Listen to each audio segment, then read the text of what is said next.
لكم ولما تعبدون من دون الله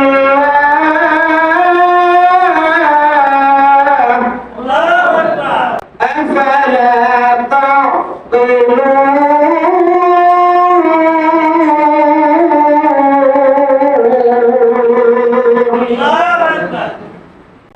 আল্লাহ পয়গম্বর বললেন তোমাদের জন্য ধিক্কার, তোমাদের জন্য ধিক্কার, তোমরা যাদের পূজা করো আল্লাহ ছাড়া তাদের জন্য তাদের ধিক্কার।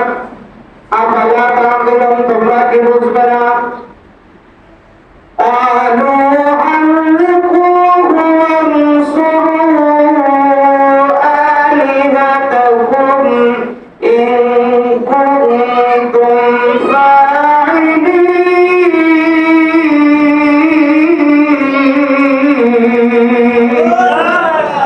আল্লাহ পাক রব্বুল আলামিন তাওহীদের বাণী দিয়ে যে পয়গম্বরকে পাঠাইলেন, তিনি এমন ঈমান আলা, ইয়াকিন আলা, বিশ্বাস আলা, ভরসা আলা হয়ে গেলেন যে পৃথিবীর কারো উপরে ভরসা করলেন না। ওরা বলল কালু, তারা বলল হাররিকুহু, তাহাকে আগুনে পোড়াও। হাররান মানে গরম, আগুন কি ঠান্ডা না গরম? গরম। ওরা বলল যে ওকে আগুনে পোড়াও, ওয়ানসুরু, এবং তোমরা সাহায্য করো আলিহাতাকুম, তোমাদের আলিহাদের, তোমাদের খোদাদের, ইন কুনতুম ফাইলিন, যদি তোমরা কিছু করতে যাও। ইতিহাসের মধ্যে লেখা হয় 24 কিলোমিটার লম্বা, 24 কিলোমিটার চওড়া, গর্ভ খনন করলেন, গভীর 100 ফুট। পাহাড় থেকে রাশি রাশি কাষ্ঠখণ্ড আনা হলো, টনকে টন তেল ঢেলে দেওয়া হলো, এরপরে আগুন দিয়ে দেওয়া হলো, জাতিকে দেখানোর জন্য যে জাতীয় অপরাধ যেন পৃথিবীতে আর কেউ তার সামনে করতে না পারে। আগুন ধরিয়ে দেওয়ার পর কিতাবে আছে অর্ধ মাইল উপর দিয়ে পাখি, উড়ন্ত পাখি উড়ে যাওয়ার সময় আগুনের তাপে উড়ন্ত পাখিগুলা আগুনের ভিতরে পড়ে যেত, আর কেউ কাছে যেতে পারছে না। কেমনে ইব্রাহিম আলাইহিস সালাতু ওয়াস সালামকে সে আগুনে পোড়ানো যায়? সূরা আস-সাফফাতে আল্লাহ পাক রব্বুল আলামিন বলেছেন আলুকুনু লাহু বুনিয়ান ফাআলকুহু ফিল জাহিম। আল্লাহু আকবার। ওরা বলল ইবনু লাহু বুনিয়ানা, একটা লম্বা ইমারতের সাথে তাকে বাঁধো, ফাআলকুহু ফিল জাহিম, এবং তাকে জ্বলন্ত আগুনে নিক্ষেপ করো। ওরা বড়, যেটাকে আমরা চরক হিসাবে চিনি, এরকম একটা চরক বানানো হলো, ইব্রাহিম আলাইহিস সালামকে এক পাশে বাঁধা হলো। কিন্তু হাজার হাজার ফেরেশতা আয়েশা অপর পাশে, ইব্রাহিম আলাইহিস সালাতু ওয়াস সালাম যে পাশে আছেন ওই পাশে এসে চেপে ধরলো, ধরে বলল সুবহানাল্লাহ, আর উঠতেছে না। বিষয়টা জটিল হয়ে গেল। এক ইব্রাহিমকে 5000 এর মতো মানুষ উঁচা করতে পারতেছে না। ইবলিস শয়তান হাজির হলো, এসে উনি দেখলেন যে মানুষ শিষ্যরা মহা বিপদে, এই বিপদ তাকেই গিয়ে উদ্ধার করতে হবে। সে এসে বলল তোমরা যদি সারা পৃথিবীর মানুষ এসে এখানে ইব্রাহিমকে আগুনের মধ্যে দিতে চাও, পারবে না, কারণ এখানে আল্লাহর রহমতের ফেরেশতা আগমন করেছে। জোরে বল সুবহানাল্লাহ। কি করতে হবে? 40 জন নারী, 40 জন পুরুষকে যদি এই জায়গায় তোমরা উলঙ্গ করতে পারো, তাহলে আল্লাহর রহমতের ফেরেশতারা আর এখানে থাকবে না, তখন তোমরা এই কাজ সহজে সমাধান করতে পারবা। 40 জন পুরুষ এবং 40 জন নারীকে যখন উলঙ্গ করে দেওয়া হলো, আল্লাহর রহমতের ফেরেশতারা ওখান থেকে চলে গেলেন।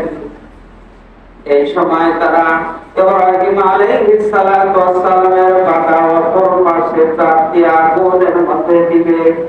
এমন সময় আল্লাহ পাক রব্বুল আলামিন আসমানের রহমতের দরজাগুলো খুলে দিলেন। জোরে কোন সুবহানাল্লাহ। লক্ষ লক্ষ ফেরেশতারা তাকিয়ে দেখলো আল্লাহর নবী ওই নমরুদের আগুনের মধ্যে পড়তেছে। এমন সময় আল্লাহ পাকের ফেরেশতারা ডেকে বললেন, রব্বুল আলামিন আপনার খলিলে আগুনের মধ্যে পড়বে আর আপনি তাকা তাকা দেখবেন। আল্লাহ আপনি তাড়াতাড়ি করে সাহায্য করেন। হযরত জিবরাইলের নেতৃত্বে কিছু মহান ফেরেশতা, সম্মানী ফেরেশতাকে আল্লাহ নবীর কাছে পাঠিয়ে দিলেন। ও জিবরাইল যাও দেখো তোমার কাছে আমার পয়গম্বর সাহায্য চায় কিনা। আল্লাহর পয়গম্বরের কাছে আগমন করলেন। হযরত সাইয়েদনা ইব্রাহিম আলাইহিস সালাতু ওয়াস সালামকে ডেকে বললেন, আল্লাহর খলিল এখনই আপনি আগুনের মধ্যে পড়বেন, আপনি আমার কাছে এই মুহূর্তে কি সাহায্য চান? যদি চান আপনার ইচ্ছা মতে আমি ফেরেশতাদেরকে দিয়া এই নমরুদের আগুন 7 সমুদ্রের পানিতে নিভা দেব। জোরে কোন সুবহানাল্লাহ। বিপদের চরম মুহূর্তেও হযরতে জিবরাইল সাহায্য নিয়ে আসছেন। আল্লাহর পয়গম্বর ডাকে বললেন, জিবরাইল তুমি যে আমাকে সাহায্য করতে চাইতেছো এটা তোমার ইচ্ছা নাকি আমার আল্লাহ তোমারে পাঠাইছে? হযরত জিবরাইল বললেন, হে আল্লাহর খলিল এটা আমার ইচ্ছা, আল্লাহ বলেন নাই। ও জিবরাইল আমি যদি আগুনে পড়ি আর আমার আল্লাহ যদি খুশি হয়, একবার নয় 1000 বার বলতে আমি ইব্রাহিম রাজি আছি, তোমার সাহায্যের প্রয়োজন নাই। বলে কোন সুবহানাল্লাহ।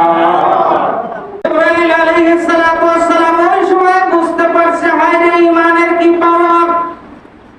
আগুনের মধ্যে পড়বে, জ্বলন্ত আগুন পুড়ে ছারখার কয়লা বানায় দিবে, তারপরেও সাহায্য চায় না, আল্লাহর উপর ভরসা করে।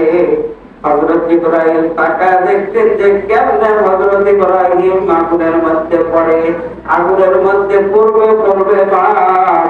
এমন সময় আমার আল্লাহ পাক রব্বুল আলামিন কুদরতের নজর দিয়া হযরত ইব্রাহিম আলাইহিস সালাতু ওয়াস সালামের যে আগুন স্পর্শ করবে আগুনকে লক্ষ্য করে বললেন, কুলনা ইয়া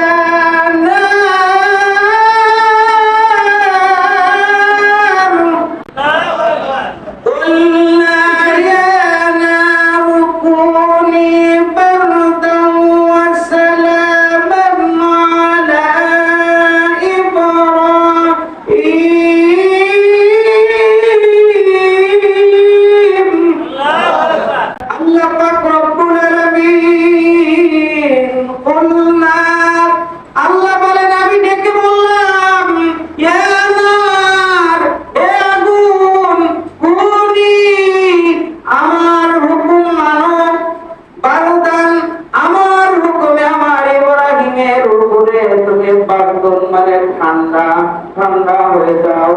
ওয়াসালামান আলা ইব্রাহিম এমন ঠান্ডা আমার ইব্রাহিম যে ঠান্ডা পছন্দ করে না, এমন গরম যেটা ইব্রাহিম পছন্দ করে না। আমার ইব্রাহিম এই মুহূর্তে যেমন ঠান্ডা পছন্দ করে, তুমি আগুন ইব্রাহিমের মন মতো ঠান্ডা হয়ে যাও। বলে সুবহানাল্লাহ।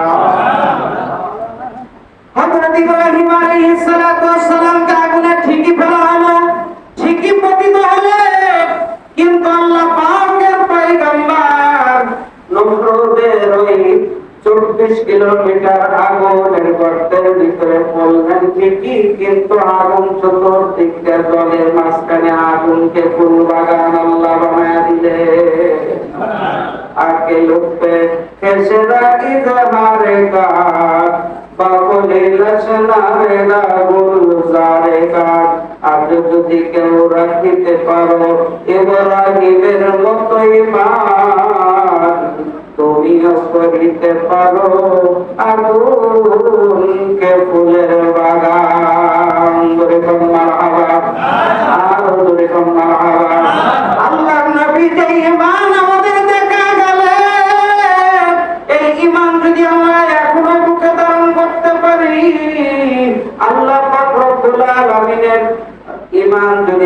আমাদের অন্তরে থাকে, তাহলে ওই অশোভনীয় কাজ আমাদের দ্বারাও সম্ভব হবে। আল্লাহ পাক রব্বুল আলামিন তাকে বললেন, ওয়া আরাদু বিহি কাইদা ফাজআলনাহুমুল আখসারিন। তারা ষড়যন্ত্র করেছিল ইব্রাহিমকে মেরে ফেলার জন্য, দুনিয়া থেকে তাকে উদ্ধার করে দেওয়ার জন্য। ফাজআলনাহুমুল আখসারিন। আল্লাহ বলেন, আমার উপরে ইব্রাহিম 100 বার তাওয়াক্কুল আর ভরসা করার কারণে আমি তাদের সকল ষড়যন্ত্রকে ধূলিসাৎ করে দিয়া সমস্ত আল্লাহ পাক রব্বুল আলামিন বললেন ক্ষতিগ্রস্তকে বাঁচাইয়া আমি আল্লাহ হযরত ইব্রাহিমকে একজন মানুষ বানাইয়া দিলাম। সুবহানাল্লাহ।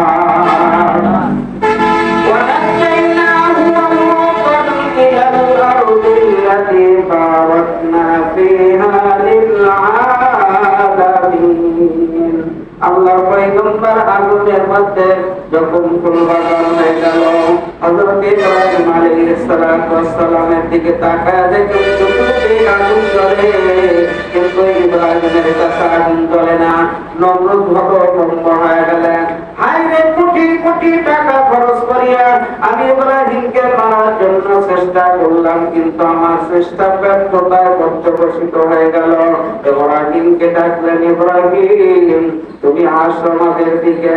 কিন্তু ইব্রাহিম আলাইহিস সালাম ওখানে অবস্থান করলেন। ইব্রাহিম নবীকে প্রশ্ন করা হয়েছিল, আল্লাহর খলিল আপনি দুনিয়াতে শান্তির দিনগুলো আমাদের সামনে উল্লেখ করেন। ইব্রাহিম আলাইহিস সালাম বললেন, আমি দুনিয়াতে যে কয়টা দিন নমরুদের আগুনের মধ্যে ছিলাম, ওই কয়টা দিন দুনিয়াতে ছিলাম না, ওই কয়টা দিন ছিলাম আমি আল্লাহ জান্নাতের ভিতরে। সুবহানাল্লাহ। হযরত ইব্রাহিম আলাইহিস সালাম থেকে অন্য পর্যায়ে ষড়যন্ত্র করিয়া চতুর্দিক থেকে পাথর মারা শুরু করলো। আগুন তার সাথে বেঈমানি করতে পারে, আমরা তাকে অন্যভাবে হত্যা করব, এই জন্য তারা চতুর্দিক থেকে পাথর মারা শুরু করে দিল। আল্লাহ পাক রব্বুল আলামিন কেমন ভাবে সাহায্য করলেন, পাথরগুলা বাতাসের মধ্যে উঠতে শুরু করলো। একটা পাথর ইব্রাহিম পয়গম্বর পর্যন্ত পৌঁছে না। নমরুদ ডাকিয়া বলল, ইব্রাহিম আমি তোমাকে কোনো কালে হত্যা করতে পারবো না। হযরত ইব্রাহিমকে বললেন, ইব্রাহিম তোমার ঈমান বড় শক্ত, তোমার আল্লাহ সাহায্য বড় কঠিন। ইব্রাহিম তুমি আগুনের মধ্যে থেকে বের হয়ে আসো। হযরত ইব্রাহিম আগুনের মধ্যে থেকে বের হয়ে আসার পর বললেন, ইব্রাহিম আমি তোমার প্রতি ঈমান আনবো, তোমার কাছে আমার একটা দাবি, তোমার আল্লাহ তোমাকে যে পরিমাণ ক্ষমতা দান করেছেন, আমি তোমার আল্লাহরে হাজার হাজার খাজানচি খানা দান করে দেব। তুমি আমাকে তোমার আল্লাহকে বলো, তোমার আল্লাহ যেন তোমার মতো ক্ষমতাটা আমাকে দিয়ে দেয়। হযরত ইব্রাহিম বললেন, এই ক্ষমতা আল্লাহ যাকে দেন না। আল্লাহ পাক রব্বুল আলামিনকে তুমি যে খাজানচি খানা ঘুষ দিতে চাইতেছো, এটা কি তোমার না তোমার বাপ দাদার? যাকে যে পরিমাণ ক্ষমতা অর্থ সম্পদ দান করেছেন, আওয়াজ করে বলেন এগুলা কে দিয়েছেন? আল্লাহ পাক রব্বুল আলামিন যাকে চান তাকে দান করেন। আল্লাহ যাকে চান না ক্ষমতা দিয়া সেগুলা পাইতে পারে না। নমরুদ ডাকিয়া বলল, তাহলে তোমার প্রতি আমি ঈমান আনবো। এমন সময় প্রধান অধীর যার মধ্যে কুফরি মতবাদ বিদ্যমান ছিল আসিয়া বলল, বাদশা মহোদয় আপনি এতটুকু একটা ঘটনা দেখা আপনি নিজের ধর্ম কর্ম অন্তর্গত মতবাদ ছাইরা ইব্রাহিমের ধর্ম কবুল করবেন না। নমরুদ যে অবস্থায় ছিল ওই অবস্থায় থেকে গেল। কিন্তু নমরুদের কন্যা একটা মেয়ে ছিল, তার নাম ইতিহাসে লেখা হয় অর্গেসা। এই অর্গেসা 2 তলা ছাদের উপর থেকে ইব্রাহিম নবীকে আগুনে ফেলার সময় সে তাকা দেখছিল। আরে আমার বাবা মুখ কেমন টঙ্কে দিয়া কাষ্ঠখণ্ড দিয়া আগুন জ্বালা দিয়া আবার একটা বড় ফলের সঙ্গে তাকে বেইলা আগুনের মধ্যে দিল। আগুন চতুর্দিক জ্বলে, কিন্তু ইব্রাহিমের জায়গায় চলে না। ওই সময় নমরুদের মিয়া ওয়ারগেসা মনে মনে ঈমান আনছিলেন হযরত ইব্রাহিম নবীর প্রতি। করে কোন সুবহানাল্লাহ। ওয়ারগেসা এক সময় ডেকে বলল, বাবা আমি একটা জিনিস চিন্তা করে পাইতেছি না, তুমি কেন ইব্রাহিমের খোদার প্রতি ঈমান আনো না? বাবা ডাকে বলল, মা রে, তুমি যে কথাগুলা, তুমি যে কার্যকলাপ দেখলাম শুনলাম, তোমার কি মনোভাব? আব্বা আমার মনোভাবের কথা আমি আপনাদের জানাই দিলাম। আমি মনে মনে ওই একনিষ্ঠ ইব্রাহিমের খোদার প্রতি ঈমান আনছি। ও বাবা তুমিও ওই ইব্রাহিমের খোদার প্রতি ঈমান আনো। মেয়েটাকে ধমক দিয়ে বলল, বিটি কম বয়সের মেয়ে, তাই তোমার প্রথমবারে সাবধান সতর্ক করে দিচ্ছি, তুমি এমন কথা আর মুখে আনিও না। ও বিটি তুমি জানো না, তুমি এরকম কথা যেন আর কোনোদিন মানুষের সামনে বলো না। যা বলছো আমার সামনেই বলছো। এটা ডাকতে বললো, বাবা তুমি ঈমান আনবা কি আনবা না সেটা তোমার ব্যাপার, কিন্তু আমার ব্যাপারে আমি স্বাধীন। এতদিন আমি গোপন ঈমান আনছিলাম, এখন প্রকাশ্যে তোমার সামনে আমি ঘোষণা করে দিলাম, ইব্রাহিমের খোদার প্রতি, ইব্রাহিমের প্রতি আমি ঈমান আনছি। জোরে কোন সুবহানাল্লাহ। নমরুদ ডাকে বলল, সাল্লাল্লাহ ওই তরবারি নিয়ে হাজির হও। সাল্লাল্লাহ তরবারি নিয়ে হাজির। এই আমার দুষ্ট সন্তানকে তোমরা গলা কেটে হত্যা করে ফেলো। ইতিহাসের মধ্যে লেখা হয় হযরত ইব্রাহিমের প্রতি, ইব্রাহিমের খোদার প্রতি যে মেয়েটা ঈমান আনছেন, কাফেরের সন্তান, কাফেরের সর্দারের সন্তান ওয়ারগেসা, মেয়েটা ঈমান আনার পরে আল্লাহর বান্দাকে যখন আল্লাহ তরবারি উৎসা করছে হত্যা করার জন্য, আমি আগে বলেছি আল্লাহর উপর যারা ভরসা করে, আল্লাহর উপর যারা তাওয়াক্কুল করে, তাদের কোনো সাহায্যকারী দুনিয়ার মানুষের প্রয়োজন নাই। আল্লাহ নিজের কুদরতি ভাবে ওই ভক্তি বস্তুকে হেফাজত করেন। আল্লাহ তরবারি উৎসা করছে, কিতাবের মধ্যে আছে ওই তরবারিটা উঁচা হয়ে থাকলো, আর একটা বিকট ঝড় আসলো, কালো মেঘ ঝড় আসে। দুইটা বর্ণনা আছে, একটা বর্ণনায় মেয়েটাকে ঝড় বাতাসে উড়ায় নিয়ে গেলেন, আর আরেকটা বর্ণনা আছে যে ওই যে তরবারি উঁচা করছিলেন তল্লাতে আল্লাহ পাথরের মতো শক্ত বানায় দিলেন, আর সে ওই তরবারি সামনের দিকে নামাইতে পারে নাই। ভাইজান আল্লাহ আমাদের মুখ দিছে, হাত পা নাক মুখ চোখ কান দিছেন, এই সবগুলা অঙ্গ প্রত্যঙ্গের মালিক আল্লাহ। আমরা কিন্তু এগুলা নিজের ইচ্ছায় চালাইতে পারি না। যদি আল্লাহ পাক ক্ষমতা না দেন, আল্লাহর দেওয়া ক্ষমতা দিয়া আল্লাহর কথার মতে না চইলা নিজের ইচ্ছা মোতাবেক চলতে গিয়ে যদি অপরাধ করে ফেলি, যে কোনো মুহূর্তে আল্লাহ পাকের পক্ষ থেকে গজব আওয়াজ করে পান আসতে পারে কি পারে না? এই জন্য সব সময় জীবনের সকল ক্ষেত্রে ভরসা করবে একজনের উপর। আওয়াজ করে বলেন তিনি কে? আল্লাহ। ওই আল্লাহ পাকের হুকুম পালনের জন্য আল্লাহর ঘর মসজিদ আমরা আগমন করেছি। আল্লাহ পাক বললেন, ওমাইয়া তাওয়াক্কাল আলাল্লাহ ফাহুয়া হাসবুহু। আমি আল্লাহর উপর যে ব্যক্তি তাওয়াক্কুল করবে, লোকটা গরীব হোক, লোকটা কালো হোক, লোকটা অশিক্ষিত হোক, লোকটা সমাজের দুর্বল মনা হোক, আল্লাহ পাক রব্বুল আলামিনের উপর তাওয়াক্কুল করার কারণে আল্লাহ পাক রব্বুল আলামিন আরশে আজিম থেকে তার জন্য সাহায্য পাঠায় দেন। বলে সুবহানাল্লাহ।